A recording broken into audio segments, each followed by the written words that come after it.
눈부신 빛으로 가득 찬 화려한 대형각 연회장이었습니다. 올해 가장 뛰어난 건축객에 주는 상을 축하하기 위해 모인 사람들로 가득했고, 공기는 흥분과 기대로 술렁였습니다. 무대 위 모든 조명을 한 몸에 받으며 40살쯤 되어 보이는 한 남자가 서 있었습니다. 그의 이름은 강민준. 몸에 꼭 맞는 단정한 예복을 입은 모습은 그가 만든 건물처럼 깔끔하고 흠잡을 데 없어 보였습니다. 그는 손에 든 수정 상패를 자랑스럽게 들어 보이며 감미로운 목소리로 수상소감을 말하기 시작했습니다. 저는 이 영광을 미래에 바치고 싶습니다. 과거의 낡은 흔적은 모두 지워버리고 오직 깨끗한 선과 완벽한 설계만이 존재하는 그런 미래 말입니다. 그의 목소리는 자신감으로 가득 차 있었고 사람들은 박수를 치며 그의 말에 귀를 기울였습니다. 그의 눈은 만족스럽게 연회장을 훑어보았습니다. 자신을 향해 반짝이는 수많은 눈동자, 터져나오는 사진기 불빛, 이 모든 것이 그의 성공을 증명하는 듯했습니다. 바로 그 순간 그의 시선이 연회장 맨 끝, 구석진 뒷문 근처에 선 한 여인에게 닿았습니다. 그를 향해 환하게 웃고 있는 그 여인은 바로 그의 어머니, 박선자였습니다. 어머니는 시장에 갈 때나 입는 소박하지만 깨끗한 옷차림에 어깨에는 닳고 다른 낡은 어깨거리를 두르고 있었습니다. 그 모습은 화려한 연회장의 분위기와는 전혀 어울리지 않았습니다.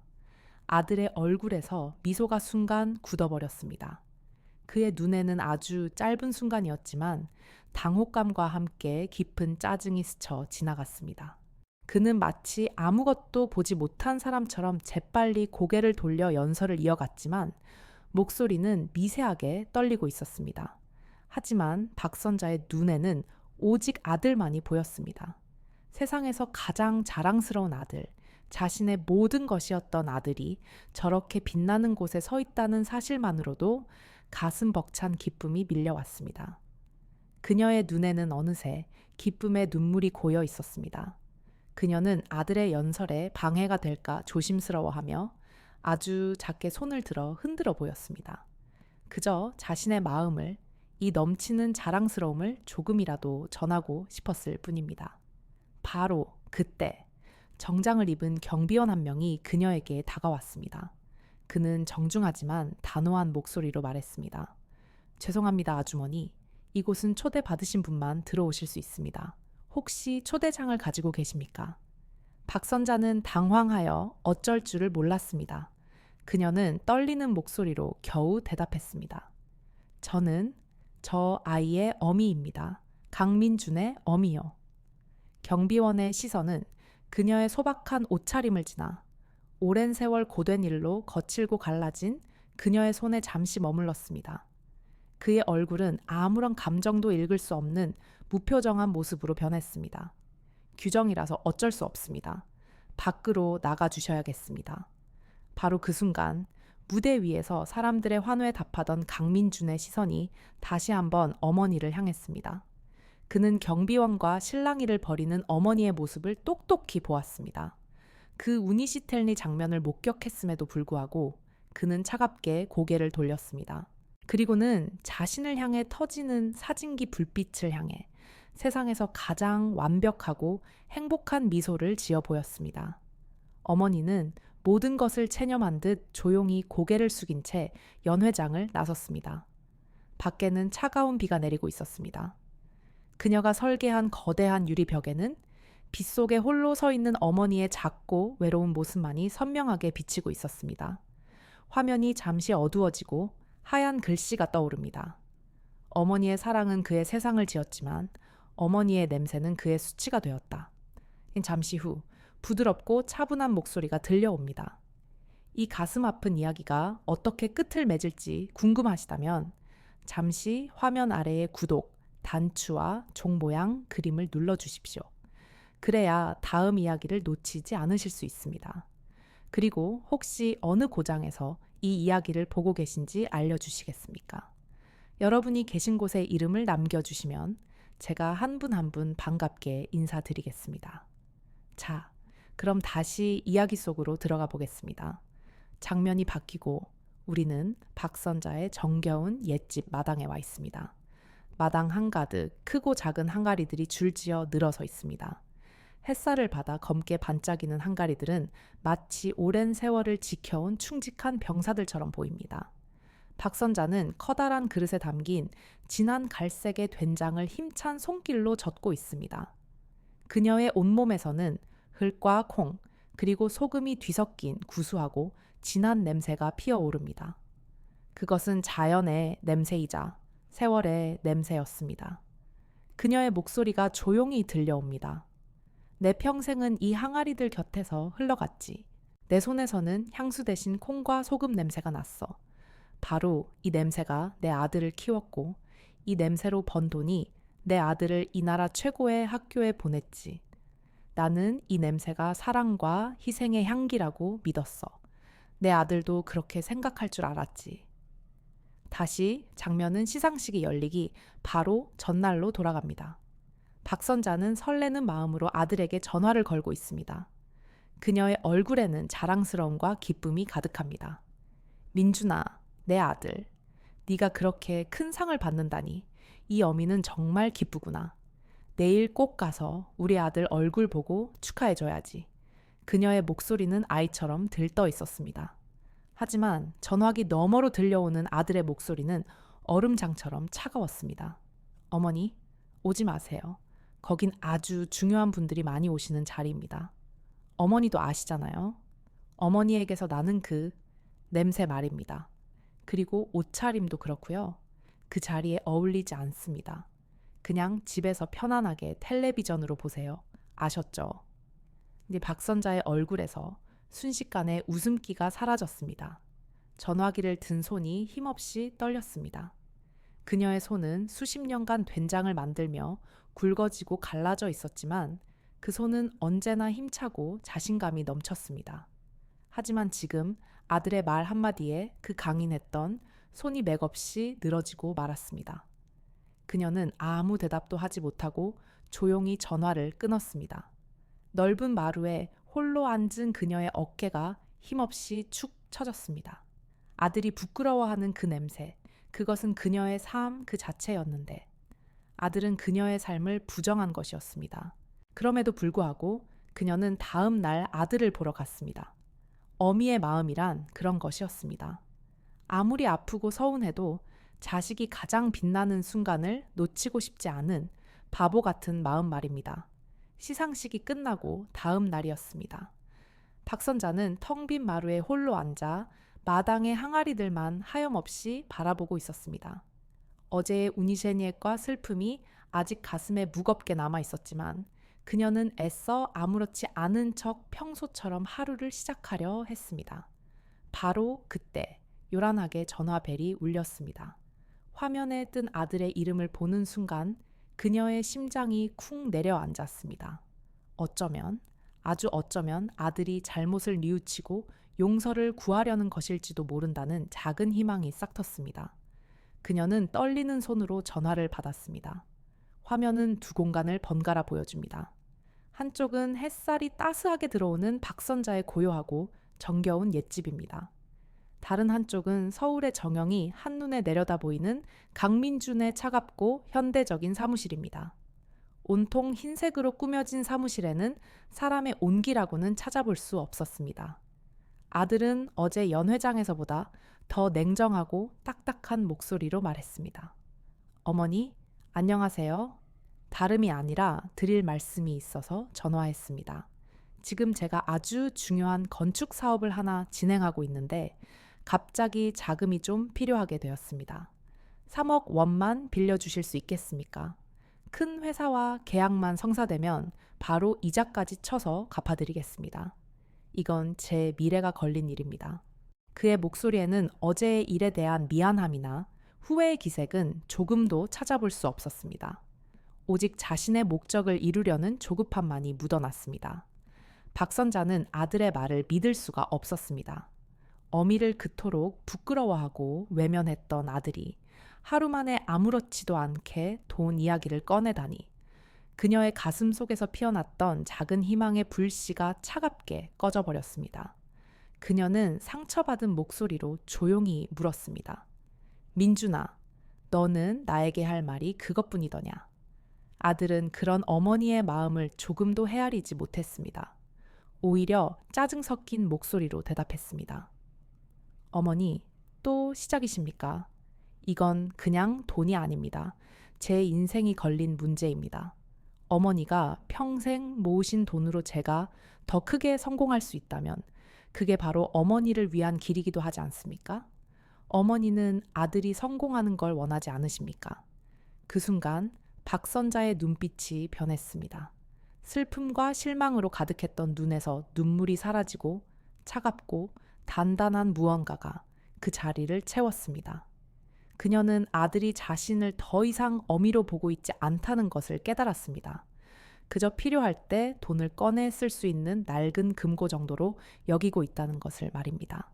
그녀의 목소리는 이전과는 비교할 수 없을 만큼 차갑고 단호해졌습니다. 민준아, 내게는 그런 큰 돈이 없다. 그녀는 아들의 대답을 듣지도 않고 전화를 끊어버렸습니다. 전화기 저편에서 아들은 믿을 수 없다는 듯 분노에 차 있었습니다. 그는 자신의 요구가 거절당했다는 사실에 격분하여 손에 들고 있던 값비싼 만년필을 책상 위로 내던졌습니다. 그에게 어머니의 거절은 이해할 수 없는 배신과도 같았습니다. 며칠이 지난 어느 오후였습니다. 박선자의 조용한 집 앞으로 번쩍이는 외제 승용차 한 대가 미끄러지듯 멈춰 섰습니다. 차문이 열리고 아들 강민준과 그의 아내 윤서가 내렸습니다. 머리부터 발끝까지 값비싼 옷으로 치장한 며느리는 마치 구경이라도 온 사람처럼 집 안을 훑어보았습니다. 그녀의 얼굴에는 이 낡고 오래된 집에 대한 노골적인 경멸감이 서려 있었습니다. 집 안으로 들어서는 순간 그녀는 은은하게 퍼지는 된장 냄새에 미간을 찌푸리며 아무도 모르게 가방에서 향기 나는 손수건을 꺼내 코에 가져다 댔습니다. 그 작은 행동 하나하나가 박선자의 가슴에 비수처럼 꽂혔습니다. 세 사람은 어색하게 마루에 마주 앉았습니다. 무거운 침묵이 흐르는 가운데 먼저 입을 연 것은 며느리 윤서였습니다. 그녀는 얼굴에 거짓 미소를 띤 채 상냥하지만 가시 돋친 목소리로 말했습니다. 어머님, 저희도 어머님께 이렇게 큰 돈을 부탁드리는 것이 얼마나 송구스러운지 모릅니다. 하지만 이건 단순히 돈 문제가 아닙니다. 어머님의 하나뿐인 손주의 미래를 위한 값진 투자라고 생각해 주십시오. 어머님께서는 손주가 실패한 아버지 밑에서 기죽어 사는 모습을 보고 싶지는 않으시겠지요. 며느리의 말은 부드러웠지만 그 안에는 교묘한 협박이 숨어 있었습니다. 손주를 방패 삼아 박선자의 마음을 흔들려는 속셈이 뻔히 보였습니다. 아들 민주는 한술 더 떴습니다. 그는 마치 어머니를 가르치려는 듯 거만한 태도로 말했습니다. 어머니, 이제 그만 과거에 얽매여 사십시오. 어머니가 평생 끌어안고 사는 그 낡은 항아리들은 이제 지나간 시대의 유물일 뿐입니다. 하지만 제가 짓는 건물들은 미래를 향해 뻗어나가는 대한민국의 상징입니다. 제발 현실을 좀 보십시오. 그냥 저에게 돈을 주십시오. 그러면 제가 우리 가족 모두를 앞으로 태어날 후손들까지 책임지고 호강시켜 드리겠습니다. 아들의 눈에는 어머니의 삶에 대한 존중이라고는 찾아볼 수 없었습니다. 오직 자신의 성공에 대한 탐욕과 조급함만이 이글거리고 있었습니다. 박선자는 더 이상 참지 않았습니다. 그녀는 아들과 며느리의 눈을 똑바로 쳐다보며 그들의 위선적인 가면을 벗겨내듯 말했습니다. 너희들이 하찮게 여기는 이 항아리들이 바로 내 인생의 전부다. 그리고 그 인생이 바로 너를 키워냈고 너에게 그 미래라는 것을 선물했다는 사실을 잊지 말거라. 내 대답은 변함없다. 안 된다. 그녀의 목소리는 낮고 조용했지만 그 안에는 강철 같은 의지가 담겨 있었습니다. 아들과 며느리는 자신들의 설득이 통하지 않자 본색을 드러냈습니다. 그들의 얼굴에서 거짓 미소가 사라지고 분노와 실망감이 노골적으로 드러났습니다. 그들은 마치 큰 소리라도 내듯 문을 박차고 나가버렸습니다. 박선자는 홀로 남았습니다. 그녀의 마음속에서는 더 이상 슬픔이나 아픔이 느껴지지 않았습니다. 오직 차갑고 서늘한 결심만이 얼음처럼 단단하게 굳어가고 있었습니다. 다음 날 아침, 박선자의 인내심을 시험하는 마지막 사건이 벌어졌습니다. 아침 일찍 찾아온 배달원이 그녀에게 두툼한 서류 봉투 하나를 건네고 갔습니다. 봉투 안에는 아들 강민준의 법률 대리인이 작성한 공식적인 문서가 들어 있었습니다. 그것은 돈을 빌려달라는 아들의 부탁이 아니었습니다. 정식으로 돈을 빌려주는 계약서였습니다. 문서에는 빌리는 돈의 액수와 함께 갚아야 할 날짜, 그리고 만약 돈을 제때 갚지 못할 경우 물어야 할 엄청난 이자까지 아주 상세하게 적혀 있었습니다. 심지어 담보로는 그녀가 평생을 살아온 이 집과 땅이 명시되어 있었습니다. 이것은 더 이상 아들이 어미에게 하는 부탁이 아니었습니다. 돈을 빌려주는 사람이 돈을 빌리는 사람에게 보내는 차가운 통보이자 무서운 경고였습니다. 박선자는 서류를 든 채 그 자리에 얼어붙었습니다. 그녀의 손이 분노로 부들부들 떨렸습니다. 지난 40년간 아들을 위해 바쳐온 사랑과 희생, 잠 못 이루며 보냈던 수많은 밤들, 그 모든 세월이 이 차가운 종이 한 장으로 무참히 짓밟히는 듯했습니다. 아들은 그녀의 모정을 법과 계약이라는 이름으로 재단하고 있었습니다. 그녀는 천천히, 아주 천천히 계약서를 찢기 시작했습니다. 마치 자신의 지난 세월을 부정하듯 아들에 대한 마지막 미련을 끊어내듯 종이를 잘게 찢어 마루 위로 흩뿌렸습니다. 그녀의 뺨 위로 뜨거운 눈물이 흘러내렸습니다. 그것은 슬픔의 눈물이 아니었습니다. 배신감과 분노로 들끓는 뜨거운 눈물이었습니다. 그녀는 자리에서 벌떡 일어났습니다. 구부정했던 허리가 꼿꼿하게 펴졌고 슬픔으로 흐려졌던 눈빛은 얼음장처럼 차갑고 날카로워졌습니다.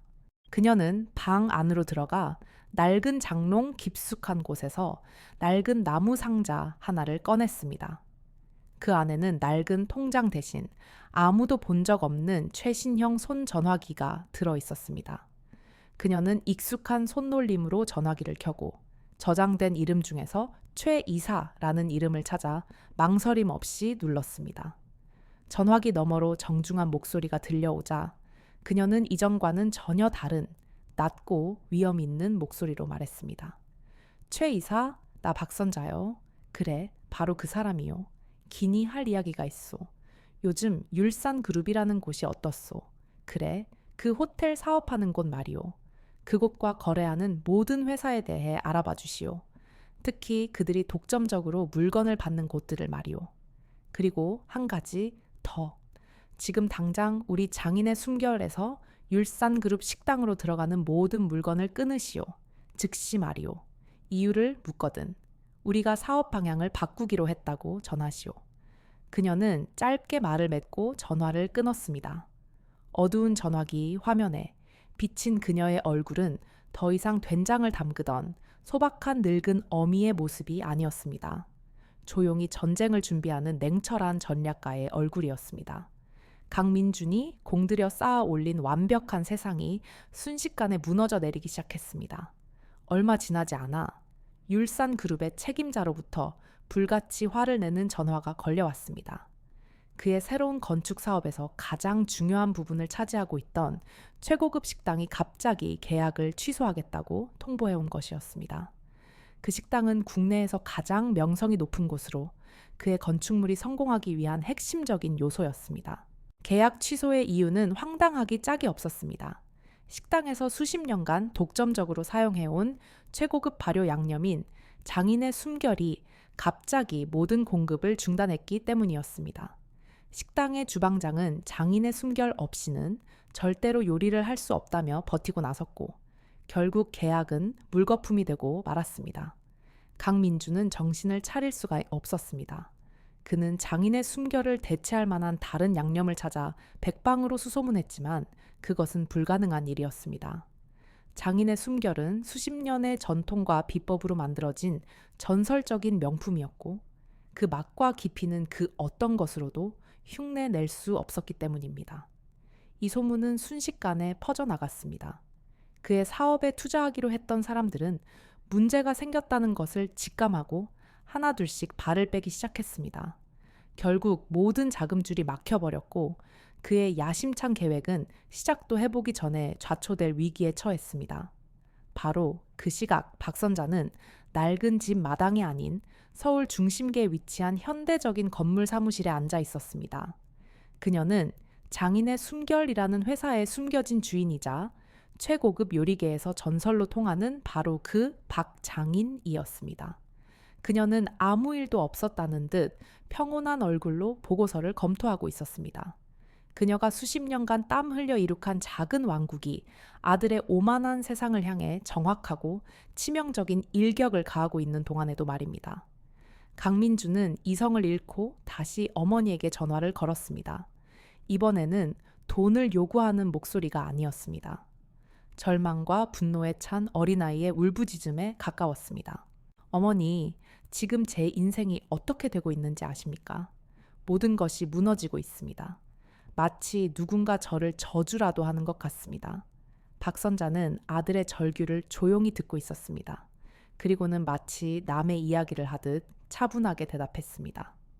아들아, 어쩌면 그것은 하늘이 너에게 보내는 신호일지도 모른다. 모래 위에 성을 쌓지 말라는 경고 말이다.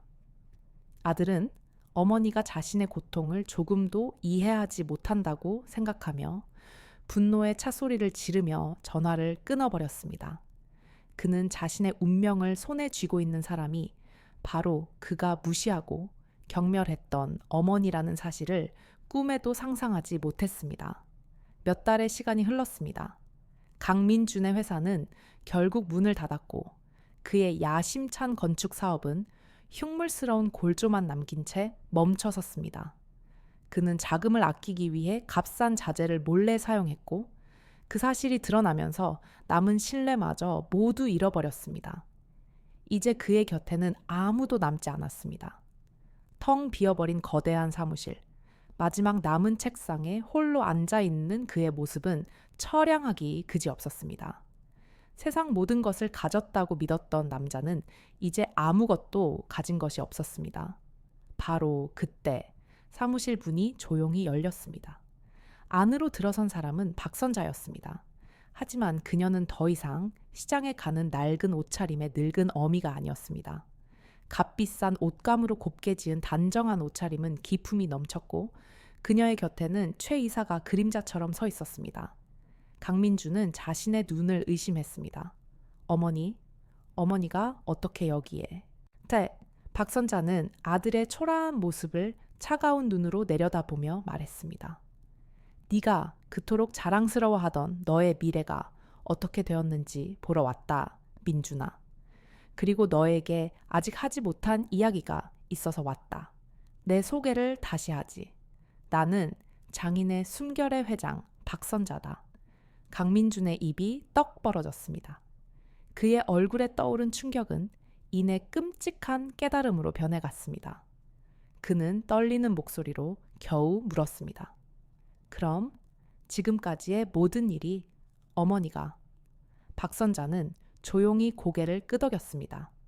너는 내게서 나는 냄새를 수치스러워했지.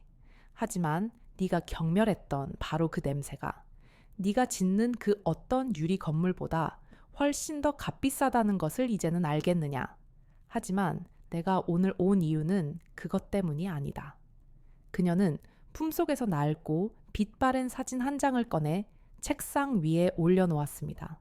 사진 속에는 젊은 부부가 갓난아기를 안고 행복하게 웃고 있었습니다. 이분들이 누구인지 알겠느냐? 강민주는 사진을 보고 대답했습니다. 저의 부모님이십니다. 제가 아주 어렸을 때 사고로 돌아가셨다고 들었습니다. 박선자는 말을 이었습니다. 맞다. 그럼 나는 누구였을 것 같으냐? 나는 너희 집에서 일하던 사람이었다. 네 부모님이 돌아가셨을 때 너의 친척들은 모두 너를 외면했다. 그때 내가 너를 아들로 거두었고 네 부모님의 무덤 앞에서 맹세했다. 이 아이를 세상에서 가장 훌륭한 사람으로 키우겠노라고. 내 부모님이 남기신 약간의 돈을 종잣돈 삼아 내가 할 수 있는 유일한 일, 된장을 담그기 시작했다. 네가 그토록 부끄러워했던 항아리 하나하나가 바로 그 맹세를 지키기 위한 나의 몸부림이었다. 강민준의 세상이 완전히 무너져 내렸습니다. 그는 단순히 모든 것을 잃은 것이 아니었습니다. 그의 삶 전체가, 그의 뿌리가 송두리째 흔들리고 있었습니다. 그는 자신의 깨끗하고 고상하다고 믿었던 건축가의 손을 내려다 보았습니다. 그리고 그 앞에 서 있는 자신과 피 한 방울 섞이지 않았지만 평생을 바쳐 자신을 키워준 여인의 거친 손을 보았습니다. 그는 더 이상 버틸 수 없었습니다. 무릎을 꿇은 채 소리 없는 눈물을 흘리며 아이처럼 흐느끼기 시작했습니다. 그의 어깨가 가늘게 떨리고 있었습니다. 1년이라는 시간이 지났습니다. 멈춰섰던 공사 현장에는 새로운 건물이 들어서고 있었습니다. 하지만 그것은 차가운 사무용 건물이 아니었습니다. 전통과 현대가 아름답게 어우러진 장인의 숨결 요리 예술관이었습니다. 공사를 지휘하고 있는 사람은 강민준이었습니다. 그의 옷차림은 소박했지만 얼굴에는 이전에는 찾아볼 수 없었던 평온함과 진정한 열정이 가득했습니다. 그는 설계도를 들고 박선자와 진지하게 의견을 나누고 있었습니다. 두 사람은 나란히 건물 부지를 걸었습니다. 그곳에는 박선자의 분신과도 같은 항아리들이 정성스럽게 자리 잡고 있었습니다. 강민주는 한 항아리 앞에 멈춰 서서 허리를 굽혔습니다. 그리고 어린 시절부터 맡아왔던 그 구수한 냄새를 깊이 들이마셨습니다. 그의 얼굴에 따뜻한 미소가 번졌습니다. 박선자의 목소리가 조용히 들려옵니다. 때로는 진정으로 가치 있는 것을 세우기 위해 먼저 모든 것을 무너뜨려야 할 때도 있는 법이란다. 내 아들은 자신이 남기는 것이 곧 유산이라고 믿었지. 하지만 이제는 알게 되었을 것이다. 진정한 유산이란 사랑과 감사를 담아 자신의 삶을 통해 지켜나가는 것이라는 것을 말이다. 마지막 장면, 박선자와 강민준이 나란히 서서 떠오르는 아침 해를 바라봅니다. 햇살이 그들의 새로운 시작을 따뜻하게 비추고 있습니다. 진정한 힘은 돈이나 명예가 아닌 그 어떤 배신과 시련도 이겨내는 사랑에 있다는 것을 보여주는 이야기였습니다. 오늘 이야기가 여러분의 마음에 깊은 울림을 주었다면 구독과 좋아요를 꼭 눌러주십시오. 여러분의 삶을 되돌아보게 할 더 많은 이야기로 다시 찾아뵙겠습니다.